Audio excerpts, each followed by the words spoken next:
మనం ఈ 9 రోజుల నుంచి కూడా నిద్రిస్తున్నటువంటి గోపికల్ని నిద్ర నుంచి లేపుకుంటూ వస్తుంది ఆనాడు తల్లి. ఈనాటి భాషలో కూడా ఒక గోపిక నిద్రపోతుంది.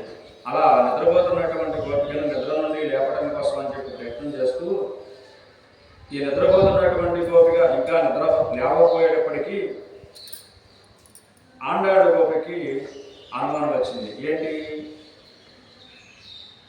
నోతు చివరకం పొగగిండు అమ్మానాయి అంటే నోము నోచుకున్నటువంటి వాళ్ళకి ఆ నోము ఫలం ప్రతిఫలం లభిస్తే వాళ్ళకి ఏమవుతుంది? అశ్రద్ధ అనేది ఏర్పడుతుంది. అంతే కదా, ఒక నోము నోచుకున్నారు, దాని యొక్క ఫలితం లభించింది, లభిస్తే ప్రశాంతంగా ఉంటారు. అప్పటి వరకు తాపత్రయం. ఎందుకని? మనకి ఈ అవసరం గడవాలి, ఈ కార్యం నెరవేరాలి, ఈ పని జరగాలి అనేటువంటి దానికోసమే కదా ఏదో ఒక నోమున వస్తూ ఉంటాం. అలాగే ఈ నాటి గోపిక నిద్రపోతూ ఉంది కదా, నిద్రపోతూ ఉంటే వీళ్ళందరూ కూడా వచ్చి ఉన్నారు ఇక్కడికి. ఈ 9 రోజులు 9 మందిని గడపెట్టుకుని వచ్చింది, ఇంకా పిల్లలు ఉన్నారు. సరే, ఈ గందరగోళానికి కూడా నిద్ర లేవటం ఇంట్లో నుండి లేకపోయేటప్పటికీ ఇంకా నిద్ర నుండి లేవటం లేదు. ఎందుకని మేమందరం కూడా నీ వాకిట్లో వచ్చి ఉన్నాము, నువ్వు నోచుకుని ఆ నోయి ఫలితాన్ని ఏమన్నా పొందున్నావా అంటే కృష్ణ పరమాత్మ యొక్క అనుగ్రహం నీకేమన్నా కలిగిందా? అలా కోరుకున్నటువంటి కోరికలు ఏమైనా నెరవేరాయా? ఆ నెరవేరడం చేతే నువ్వు మొదలు నిద్రపోతున్నావేమో, ఇంకా నీకు ఆతృత లేదా ఏమి అని చెప్పి అంటూ ఉందన్నమాట. అని మేము రాకముందే నోము వచ్చి దాని ఫలాన్ని అనుభవించినట్లుగా ఇంకా తలుపు పోయినా పర్లేదు, కానీ లోపల నుండి కనీసం మాటైనా పలకవచ్చు కదా.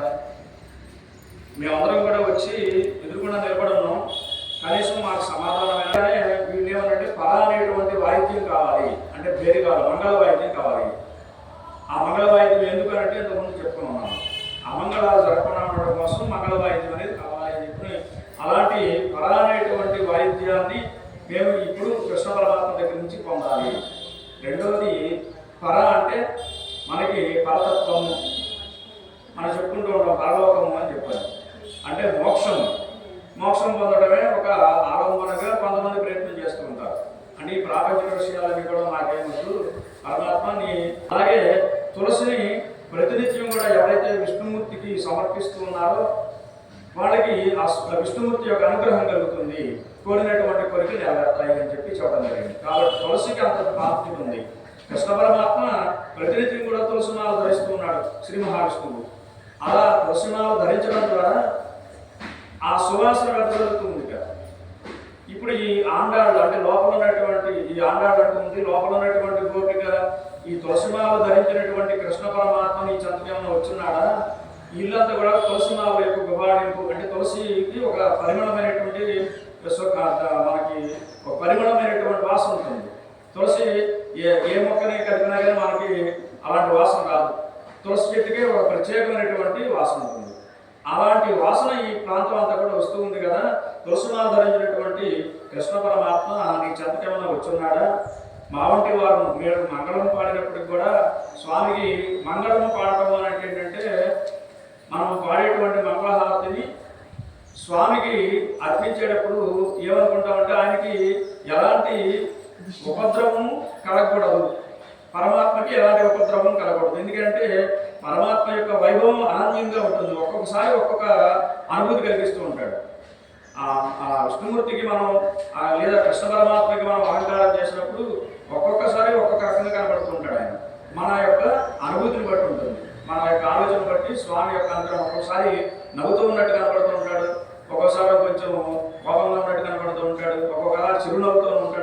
అలా అనేక రూపాలను మనకి భగవంతుడు మనల్ని అనుభవిస్తూ ఉంటాడు అన్నమాట. ఈ రూపాలను తలుచుకుని మనం ఒకసారి ఆ స్వామి బాగున్నాడు అని చెప్పి మనసులో అనుకుంటాం. కొంతమంది ఉండబట్టలేక పైగా నేస్తారు. కాబట్టి ఇలాంటివన్నీ కూడా కొన్ని దోషాలు కలుగుతూ ఉంటాయి. ఆ దోషాలన్నీ కలగకుండా ఉండడం కోసం అని చెప్పని మంగళం పాడుతుంటాం అన్నమాట, మంగళహారతి. కాబట్టి అలా మంగళం పాడినప్పుడు కూడా పరానేటువంటి పురుషార్థానికి వసంగేటువంటి ఒక పుణ్యమూర్తి కేవలం మంగళం పాడితే చాలు, భగవంతుడు అనుగ్రహిస్తాడట.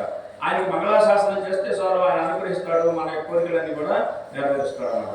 అలాంటి పుణ్యమూర్తి ఒకనాడు కుంభకర్ణుని మృత్యున్నట్లో పడుతుంది. ఈనాటి గోపిక ఏం చేస్తుంది అంటే ఏమని అంటున్నారు, ఇంకా ఇవన్నీ నిష్ఠూరంగా మాట్లాడుతున్నారు.